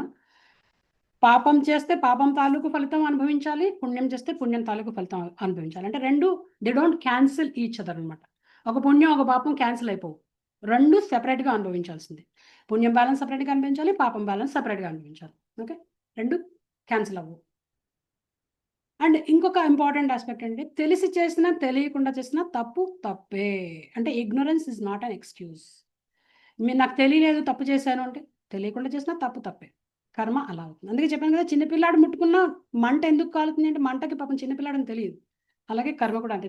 తెలియకుండా చేసినా సరే, నాలెడ్జ్ లేకపోయి చేసినా సరే అది మన మీద పని చేస్తుంది. ఓకే. దీనికి ఒక స్టోరీ ఉంది మన పురాణాల్లో. నెక్స్ట్ స్లైడ్ చూపించండి ప్రభు. ఈ స్టోరీ ఏంటంటే, ఈ ముని పేరు ఒక ముని ఉంటాడనమాట. ఆ ముని పేరు మాండుక ముని అనమాట. ఆ మాండుక ముని ఏంటంటే, ఒకసారి తన యొక్క ఆశ్రమంలో తపస్సు చేసుకుంటుంటాడు. తపస్సు చేసుకుంటే ఈలోపు అక్కడికి కొంతమంది దొంగలొస్తారనమాట. దొంగలొచ్చి ఆయన ఆశ్రమంలో దాక్కుంటారు. దాక్కునేసరికి ఈ ముని తపస్సు చేసుకుంటుంటాడు. ఈ మునికేం తెలీదు తపస్సు చేసుకుంటుంటాడు. ఈలోపు రాజభటులొస్తారు. భటులొచ్చేసరికి ఈ ముని తపస్సు చేసుకుంటుంటాడు. ఆ ఆశ్రమంలో వీళ్ళు కనిపిస్తారు దొంగలు. కనిపిస్తే వీడు కూడా తపస్సు చేసుకున్నాడు దొంగ ముని అని చెప్పేసి ఈ మాండుక మునిని కూడా పట్టుకెళ్ళిపోతారు రాజుగారి దగ్గరికి. పట్టుకెళ్ళిపోయి అయితే అక్కడ ఆ రాజాస్థానంలో ఆ న్యాయాధికారి ఏంటంటే తీర్పు చెప్పేస్తాడు. వీళ్ళందరినీ శూలాలు గుచ్చి చంపేసేయండి అని చెప్పి తీర్పిస్తారు. వాళ్ళందరూ అంటే రాజుగారి కోశాగారానికి కన్నం వేస్తే వెళ్ళిపోతుంటారు అనమాట. అందరినీ శూలాలతో గుచ్చి చంపేయండి అంటారు. అనేసరికి ఈ మునికి కూడా శిక్ష పడుతుందన్నమాట. ఈ ముని ఏం తప్పు చేయడు. కానీ మునిని కూడా శూలాలతో పొడిచి చంపేయమంటారు. ఆ శూలం వచ్చి పొడిచి ఇంక లాస్ట్ మినిట్ ఇక్కడ దాకా వచ్చేస్తుంది. చంపేయడానికి దగ్గర దాకా వచ్చేస్తుందన్నమాట. ఆ క్షణంలో రాజుగారి నుంచి కబురొస్తుంది వాళ్ళకి, ఆ భటులకి. వద్దు వద్దు ఆ మునిని చంపకండి. ఆయన చాలా తపశ్శక్తి సంపన్నుడు. అన్నేం చేయకండి అని చెప్పి. అంటే ఆ ముని అప్పటిదాకా భయం, ప్రాణ భయంతో ఉంటాడనమాట. చంపేయడానికి వచ్చేస్తారు కదా! శూలం ఇచ్చుకొని చంపేద్దాం అనుకుంటారు. అంటే యాక్చువల్‌గా దీంట్లో ఏం శూలాల మీద కూర్చోబెడతారని ఉంటుంది. బట్ యాక్చువల్‌గా స్టోరీలో అలా ఉంటుందన్నమాట. ఆ లాస్ట్ మినిట్ దాకా వాటెవర్ మేబీ ఆ సఫరింగ్ అనేది గో త్రూ అవుతాడనమాట. మానసికంగా చాలా సఫర్ అవుతాడు. ఆ శూలం గుచ్చేసుకుంటూ ఉంటుందన్నమాట. అక్కడి దాకా వచ్చిన తర్వాత ఆగుతారు. ఆగి ఇంకా రాజుగారు వచ్చి క్షమాపణ వేడుకొని ఆ మునిని దాని నుంచి ఆ శిక్ష నుంచి బయటికి తీసేస్తాడు. తీసేసరికి ముని చాలా తపశ్శక్తి సంపన్నుడు కదా! ఈ మాండూక ముని చాలా కోపం వచ్చేస్తుంది. కోపం వచ్చి డైరెక్ట్ యమధర్మరాజు దగ్గరికి వెళ్ళిపోతాడు. వెళ్ళి అసలు నువ్వు ఏమనుకుంటున్నావు నీ గురించి? నాకు ఇంత సఫరింగ్ ఇస్తావా నువ్వు అంటే, యముడు అంటాడు. యముడు యాక్చువల్‌గా ధర్మాధికారి. ధర్మరాజు అంటారు. యముడిని యమధర్మరాజు అంటారు. ఆయనకి ధర్మం ఆయనకి బాగా తెలుసన్నమాట. ఆయన మహాజనులలో ఒకడు యముడు. ధర్మ సూక్ష్మాలు యమరాజుకి కూడా బాగా తెలుసన్నమాట. ఎవరిని అన్యాయంగా శిక్షించడు ఆయన. అప్పుడు యమధర్మరాజు అంటాడు, నువ్వు నీ చిన్నప్పుడు నీకు తెలియని వయసులో 2 ఏళ్ల వయసులో చిన్నప్పుడు నువ్వొక పురుగుల్ని పట్టి, చీమల్ని వాటితో పట్టి వాటి వెనకాల చిన్న చిన్న ముల్లులు లాంటి వాటిని గుచ్చి ఆనందించేవాడివి అని చెప్తారన్నమాట. అంటే చీమలును ఇలాంటివేమన్నా వెళ్తుంటే వాటిని ముళ్ళుతో గుచ్చి ఎంజాయ్ చేసేవాడన్నమాట. చిన్న పిల్లాడు 2 ఏళ్ల వయసులో ఏం తెలుస్తుంది? తెలియకుండా అలా చేసేవాడన్నమాట. అంటే అప్పుడు నువ్వు అందుకనే నీకు ఆ శూలం గుచ్చేదాకా వచ్చి ఆపాము. శిక్ష అందుకని వచ్చింది అని చెప్తాడు. చెప్పేసరికి మునికి కోపం వస్తుంది. నువ్వు నీకంతా తెలుసు, ధర్మం అన్నీ తెలుసు అని అనుకుంటున్నావు కదా! 2 ఏళ్ల వయసులో నాకేం తెలుసని ఇంత శిక్ష ఏస్తావు నువ్వు అని చెప్పి కోపం వచ్చి శపిస్తాడనమాట. యమధర్మరాజుకి శాపం ఇస్తాడు. నువ్వు నీ నాలెడ్జ్ అంతా పై శూద్ర జన్మ ఎత్తుతావు అని చెప్పి శాపం ఇస్తాడు. ఆ యమధర్మరాజు ఎవరి కింద పుడతాడో తెలుసా మీకు తర్వాత లైఫ్‌లో? యమధర్మరాజు యాక్చువల్‌గా ఆ శాపం తీసుకుంటాడనమాట. ఈ మాండూక ముని నుంచి శాపం తీసుకొని శూద్రుడి కింద పుడతాడు. ఎవరికైనా తెలుసా ఎవరి కింద పుడతాడో? యమధర్మరాజు పుడతాడు. ఎవరికి పుడతాడు? ఎలా పుడతాడు? విదురుడా మాతాజీ? Yes, correct. విదురుడి కింద పుడతాడు. విదురుడు యాక్చువల్‌గా ఫుల్ నాలెడ్జబుల్ పర్సనాలిటీ. కానీ శూద్ర ఫ్యామిలీ అంటే యాక్చువల్‌గా వాళ్ళ సర్వెంట్ మేడ్‌కి పుడతాడు. సర్వెంట్‌కి పుడతాడు కదా! అప్పుడు వ్యాసుల వారు ఇచ్చిన ఆ వీర్యదానం వల్ల వాళ్ళ సర్వెంట్‌కి పుడతాడన్నమాట. వాళ్ళిద్దరికీ ధృతరాష్ట్రుడు, పాండురాజు పుడతారు. తర్వాత మూడోవాడు విదురుడు అనమాట. విదురుడు యాక్చువల్‌గా యమధర్మరాజు విదురుడి కింద అవతరిస్తాడనమాట ఆ టైంలో. అంటే ఈ స్టోరీలో అర్థం చేసుకోవాలంటే తెలిసి చేసినా తెలియకుండా చేసిన 2 ఏళ్ల వయసులో తెలియకుండా చేసిన దానికి కూడా శిక్ష పడింది. అంటే తెలిసి చేసినా తెలియకుండా చేసినా ఈ కర్మ నుంచి తప్పించుకోవడం కష్టం అని చెప్పి అర్థం చేసుకోవాలి. అందుకని తెలుసుకుని చేయాలి. ఎలాంటి పని చేయాలి, ఎలాంటి పని చేయకూడదని తెలుసుకుని చేయాలి. ఇంకా దీనిలో ఇంకా చాలా థింగ్స్ ఉన్నాయి చెప్తాను. అప్పుడే కంక్లూడ్ అయిపోకండి. ఓకే. ఇంకొకటి ఏంటంటే నెక్స్ట్ కర్మ యొక్క నెక్స్ట్ ప్రిన్సిపల్ ఏంటంటే జంతువులకి కర్మ అంటదు. ఎందుకంటే జంతువులు ఆల్రెడీ జంతు దేహంలో ఉన్నాయంటేనే వాటి కర్మని అనుభవిస్తున్నాయని అర్థం. జంతు దేహం it self is result of their కర్మ. పాస్ట్ లైఫ్ కర్మ యొక్క రిజల్ట్ జంతు దేహం. సో జంతువులు ఏం పని చేసినా వాటికి కర్మ అంటదు. కేవలం మనుషులకి కర్మ అనేది వస్తుంది. అండ్ భగవంతుడు బియాండ్ కర్మ. భగవంతుడు కంప్లీట్గా కర్మకి అతీతుడు అనమాట. ఎందుకంటే భౌతిక జగత్తులోకి భగవంతుడు అవతరించినప్పుడు ఎంతో మందిని రాక్షస సంహారం చేశాడు, ఎంతో మందిని చంపాడు. ఆయనకేం కర్మ అంటదు. అవన్నీ ఏంటంటే ఆయన ధర్మ సంస్థాపన కోసం అవతరించినప్పుడు ఆ ధర్మ సంస్థాపన కోసం ఎవరెవరి దేహాలను తీసేయాలో వాళ్ళ దేహాలు తీసేస్తాడు. సో దానివల్ల ఆయనకి కర్మ అంటదు. కర్మ అనేది ఓన్లీ మనుషులకి మానవులకి అంటుతుంది అన్నమాట. అండ్ ఇంకో ఇంపార్టెంట్ ఆస్పెక్ట్ ఏంటంటే కర్మ మనకి మన దగ్గరికి కర్మ చాలా మందికి తీసుకొస్తారన్నమాట. అంటే మన కర్మని మనం వేరే వాళ్ళ ద్వారా అనుభవిస్తూ ఉంటాం. అంటే వేరే వాళ్ళు మనకు కర్మని తీసుకొస్తారు. సో మనకి ఏమన్నా వేరే వాళ్ళ ద్వారా కష్టం వచ్చిందనుకోండి, వాళ్ళు they are like postman అనమాట. మన కర్మని మనకి వాళ్ళు డెలివర్ చేస్తున్నారు అనమాట. వాళ్ళ రూపంలో మనకి కర్మ ఇస్తాడు. అలాగని చెప్పి వాళ్ళు ఎక్సెప్షన్ అని అనుకోకండి. వాళ్ళు మన కర్మ తీసే ఫర్ ఎగ్జాంపుల్ ఇప్పుడు ఎవడో ఉన్నాడు, వాడు వెళ్తున్నాడు, ఓ మనిషి వాడిని ఎవడో వచ్చి చంపాడు. వాడు యాక్చువల్గా ఎవడైతే చచ్చిపోతాడో వాడి కర్మ వాడు చనిపోవాలి. ఎవడైతే పొడిచాడో వచ్చి వాడు కర్మ చేశాడు ఇప్పుడు. కానీ వాడికి ఏంటంటే ప్రాబ్లం, వాడిని ఇన్స్ట్రుమెంట్ కింద యూజ్ చేస్తుంది మెటీరియల్ నేచర్. ఆ టైంలో వాడికి ఆ టెండెన్సీ ఉంటుంది అనమాట. ఎవరినైనా చంపాలనే కోరిక వాడికి ఉంటే వాడిని తీసుకొస్తాడు అనమాట. ఆ టెండెన్సీ ఉన్న వాడిని తీసుకొచ్చి ఇచ్చి వాడి చేత కర్మ చేస్తారు. ఈ కర్మ అనుభవించేశాడు వీడు. ఫస్ట్ వాడు చనిపోయాడు, కర్మ అనుభవించాడు. ఎవడైతే పొడిచాడో వాడు ఇప్పుడు కర్మ చేశాడు అనమాట. అందుకని కర్మని అర్థం చేసుకోవడం చాలా కష్టం. ఒకటే టైంలో ఒకడు కర్మ చేస్తుంటాడు, ఇంకోటి కర్మ అనుభవిస్తూ ఉంటాడు. మనకి కర్మని తీసుకొస్తారు. మన జీవితంలో మనకు ఎవరైతే కష్టాలు కలిగిస్తారో వాళ్ళందరూ మన కర్మని మనకి తీసుకొస్తున్నారు. వాళ్ళు they are like instruments in material nature అనమాట. భౌతిక జగత్తు చేతిలో వాళ్ళు ఒక పనిముట్టు లాంటి వాళ్ళు అనమాట. వాళ్ళకి ఆ టెండెన్సీ ఉంటుంది కాబట్టి వాళ్ళని తీసుకొచ్చి ఈ పర్టికులర్ పర్సన్ యొక్క కర్మని చేయడానికి వాళ్ళని యూజ్ చేస్తారనమాట. అండ్ వాళ్ళు కూడా కర్మని అనుభవిస్తారు తర్వాత. ఇప్పుడు ఎవరన్నా ఒక అమ్మాయిని రేప్ చేసి చంపేశారు. ఆ రేప్ చేసి చనిపోయిన అమ్మాయి కర్మను అనుభవించి అనుభవిస్తుంది. ఎవరైతే చేస్తారో వాడు కర్మ చేశాడు, వాడు మన నెక్స్ట్ లైఫ్ వాడికి రెడీగా ఉంటుంది శిక్ష. అందుకని చాలా ఇంట్రికేట్ ఈ కర్మ సైకిల్ అనేది దీనిలోంచి బయటికి రావడం అనేది చాలా డిఫికల్ట్. సైమల్టేనియస్గా యాక్టివిటీస్ జరుగుతుంది. ఒకటి చేస్తుంటాడో ఒకటి ఇస్తుంటాడు కర్మ. అండ్ మనకి ఎవరైతే మన జీవితంలో మనకి కష్టాలు కలిస్తే ఫస్ట్ మనకి వాళ్ళ మీద కోపం వస్తుంది. కానీ యాక్చువల్గా వాళ్ళకి పోస్ట్ మ్యాన్ అనమాట. మనకి తీసుకొస్తారు, ఒక ఇన్స్ట్రుమెంట్ అనమాట. వాళ్ళు పోస్ట్ మ్యాన్ లాగా మన కర్మను మనకి డెలివరీ చేస్తారు. ఇంకో తర్వాత వాళ్ళు అనుభవిస్తారు, అది వేరే విషయం. వాళ్ళకు కూడా తెలియదు ఆ విషయం. అందుకని కర్మని సరిగ్గా అర్థం చేసుకుంటే మిస్టేక్స్ జరగకుండా ఉంటాయన్నమాట. అండ్ ఇంకా ఏంటంటే అందుకనే భగవంతుడు గహనా కర్మణో గతి అని చెప్పాడు. కర్మ ప్రకారం జీవితాలు గడుస్తుండే. భక్తిలోకి రానంత వరకు ప్రతి వాళ్ళ జీవితం కర్మ చేతుల్లో ఉంటుంది. వాళ్ళ కర్మ ఎలా ఉంటే అలా నడుస్తున్నాను. మంచి కర్మలు పుణ్యకార్యాలు చేస్తే జీవితం సంతోషంగా సాగుతుంటుంది. పాపాలు చేస్తే వాళ్ళకి సఫరింగ్ వస్తూ ఉంటుంది అన్నమాట. ఈ చట్టం నుంచి బయటికి రావాలంటే ఒకటే ఒక మార్గం, భక్తి. అంటే ఏ పని చేసినా పుణ్యం రాకూడదు, పాపం రాకూడదు. అప్పుడు మనకు అసలు ఈ మెటీరియల్ వరల్డ్ నుంచి బయటికి ఎంట్రీ అదే అనమాట. ఏ పని చేసినా పుణ్యం రాకూడదు, పాపం రాకూడదు. అప్పుడు బయటికి వెళ్ళిపోతాం అంటే. సో దానిని అకర్మ అంటారు అనమాట. అకర్మ అనేది కాన్సెప్ట్ భగవద్గీతలో కృష్ణుడు డిస్కస్ చేస్తాడు. అంటే ఏ పని చేసినా ఈధర్ వస్తే పుణ్యం వస్తుంది, లేకపోతే పాపం వస్తుంది. ఈ రెండు రాకుండా చేయాలంటే అంటే భగవంతుడి తరపున పని చేయాలన్నమాట. అంటే భగవంతుడి అకౌంట్లో పని చేయాలన్నమాట. ఆయన తరపున కృష్ణార్పణ అంటే భగవదర్పణ భావంతో పని చేస్తే కర్మ మన అకౌంట్లోకి రాదు, భగవంతుడి అకౌంట్లోకి వెళ్ళిపోతుంటుంది. ఇప్పుడు అర్జునుడు యుద్ధం చేశాడు.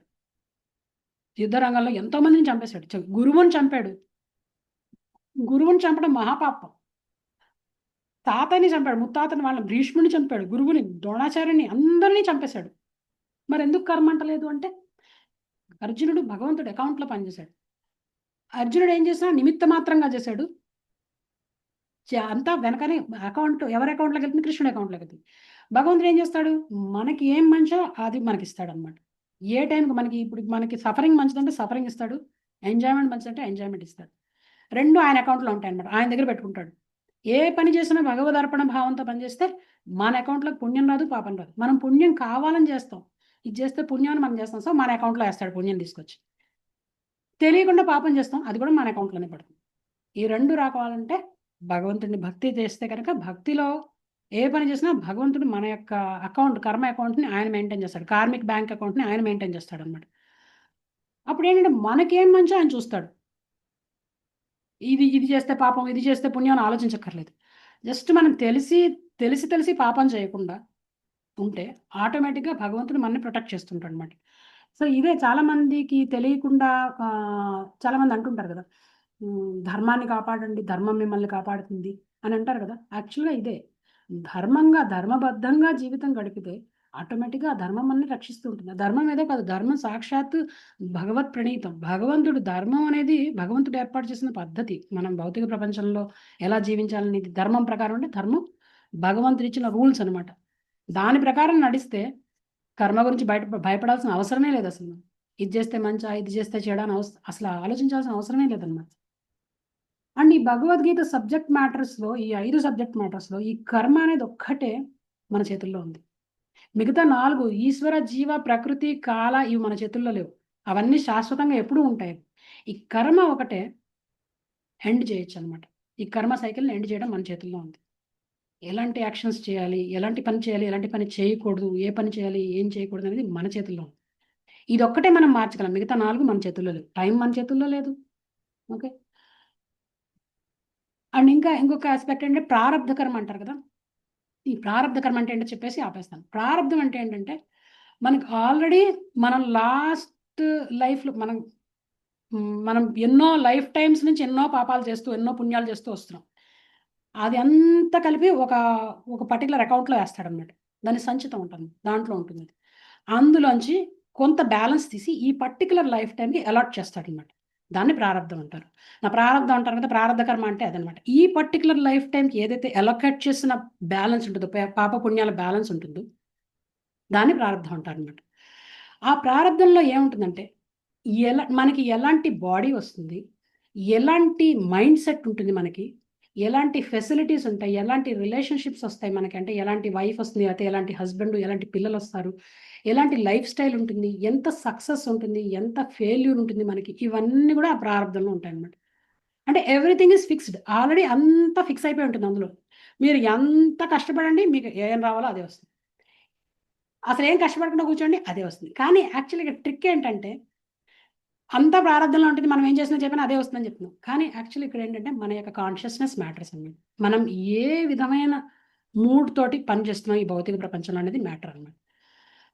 దాంతో ఏమవుతుందంటే మన యొక్క ఈవెన్ మనకు ఎంత హైట్ ఉంటుంది, ఎంత వెయిట్ ఉంటాం మనం, ఇవన్నీ కొన్ని థింగ్స్ అంటే ఆల్రెడీ సెట్ అయిపోయి ఉంటాయి. హైట్, ఎస్పెషల్లీ హైట్ ఉంది, ఎలాంటి కలర్ వచ్చింది మనకి, ఎలాంటి బాడీ ఫీచర్స్ వచ్చాయి, ఇవన్నీ ఆల్రెడీ ఫిక్స్ అయిపోయి, దాన్ని ఏం చేయలేము మనం, ప్రారంభ కర్మలో వచ్చేసింది అది. కానీ ఏంటంటే మనం తర్వాత దీనిని పనిని ఎలా చేస్తున్నాం, ఎంత సక్సెస్ ఉంటుందో అది కూడా, మనకి ఎంత మనీ ఉంటుంది అంతా కూడా ప్రారంభంలో ఉంటుంది. ఎంత డబ్బు సంపాదించగలుగుతాం, ఎంత సక్సెస్ ఉంటుంది, ఇవన్నీ కూడా ప్రారంభంలో ఉంటాయి. కానీ అలాగని చెప్పి మనం మోటివేషన్ లేకుండా అంతా అలాగా ఆల్రెడీ అందులోనే ఉంది కదా, నేను చేసేదే ఉంది, ఇంకా అదే వస్తుంది కదా అని కూర్చోడానికి లేదు. ఎందుకంటే జీవుడు బై నేచర్ యాక్టివ్, ఏదో ఒక పని చేస్తూనే ఉంటాం, ఏదో ఒక పని చేస్తూనే ఉంటాం. ఈవెన్ మనం ఫిజికల్గా పని మానేసినా మెంటల్గా పని చేస్తాం, మైండ్ పని చేస్తూనే ఉంటుంది. అందుకని మనం ప్యూరిఫై చేసుకోవాలి అంటే ఏంటంటే చేసే పనిని 100% ఎఫర్ట్ పెట్టి చేయాలి. ఏ పని చేసినా 100% ఎఫర్ట్ పెట్టి పని చేయాలి. కానీ రిజల్ట్ మీద ఫోకస్ పెట్టకూడదు. ప్రాబ్లం ఏంటంటే మెటీరియల్ వరల్డ్ అందరూ రిజల్ట్ మీద ఫోకస్ చేసి పని చేస్తారు. అందుకనే మనకి టెన్షన్ వస్తుంది, యాంగ్జైటీ వచ్చేది. రిజల్ట్ మీద ఫోకస్ పెడితే యాంగ్జైటీ వస్తుంది. పని మీద ఫోకస్ పెట్టి పని చేస్తే యాంగ్జైటీ రాదు, మనకు వచ్చే ఫలితం వస్తుంది. ఓకే, ఇది మైండ్లో పెట్టుకోవాలి. సో రిజల్ట్ మీద ఫోకస్ కాదు, రిజల్ట్, ఎందుకంటే కృష్ణుడు చెప్పేది అదే, మన థర్డ్ చాప్టర్లో చెప్పేది కర్మ చేయడం మీద మనకు అధికారం ఉంది. మన యొక్క డొమైన్, మనం చేసే మన యొక్క కంట్రోల్ ఎక్కడుందంటే పని చేయడం మీద మన కంట్రోల్, రిజల్ట్ ఆయన చేతుల్లో ఉంటుంది. మనం ఫుల్ ఎఫర్ట్ పెట్టి, ఫుల్ ఇంటెన్షన్తో, ఫుల్ ఫోకస్తో, అటెన్షన్తో కనుక పని చేస్తే, ఏ పని చేసినా సరే మన ఇంటెన్షన్ భగవంతుడు చూస్తాడు, రిజల్ట్ కరెక్ట్గా ఇస్తాడు. ఇది మైండ్లో పెట్టుకోండి.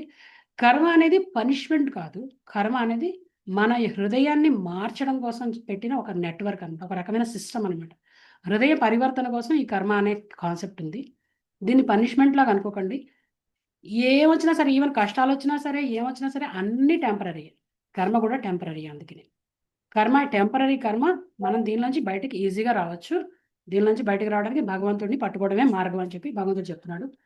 సో అందుకనే చాంటింగ్‌ని మేము చెప్పేది అదే. చాంటింగ్ ఏంటంటే మీరు నామజపం మొదలు పెట్టారంటే మీ కార్మిక్ బ్యాంక్ అకౌంట్ భగవంతుడి చేతుల్లోకి వెళ్ళిపోతుంది. మెటీరియల్ నేచర్ చేతిలో ఉండదు. అప్పుడు ఆయన చూస్తాడనమాట కరెక్ట్‌గా. ఎందుకంటే ఆయన హి ఈస్ ఎ పర్సనాలిటీ. ఆయనకి తెలుసు. ఆయనలో millions of fathers, mothers love ఉంది మన మీద. ఆయనకి తెలుసు మనం ఏం చేస్తే మనకి మంచో ఆయనకి తెలుసనమాట. ఈవెన్ దో మనకు అపారెంట్‌గా చెడుగా అనిపించినా కూడా ఆయనకి తెలుసు ఏం చేస్తే మనం బాగుపడతాం అనేది ఆయనకి తెలుసు. ఒకసారి మీరు వెనక్కెళ్ళి ఆలోచించుకోండి. మీ లైఫ్‌లో ఏదైనా కష్టమైన పీరియడ్ వచ్చిందనుకోండి. ఆ పీరియడ్ ద్వారా మీరు నేర్చుకున్న లెసన్ చాలా ఉంటుంది. చాలా ఇంపార్టెంట్ లెసన్ నేర్చుకొని ఉంటారు.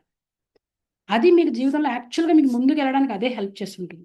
ఒకసారి ఆలోచించుకోండి. వెనక్కెళ్ళి ఆలోచించుకోండి. లైఫ్‌లో ఎంతో కష్టమైన పీరియడ్ మీకు ఎంతో లెసన్ నేర్పే ఉంటుంది. దానివల్ల మీకు మంచే జరిగి ఉంటుంది. అదే సుఖం వచ్చి సుఖంలో మనం టైం తెలియకుండా వెళ్ళిపోతుంది.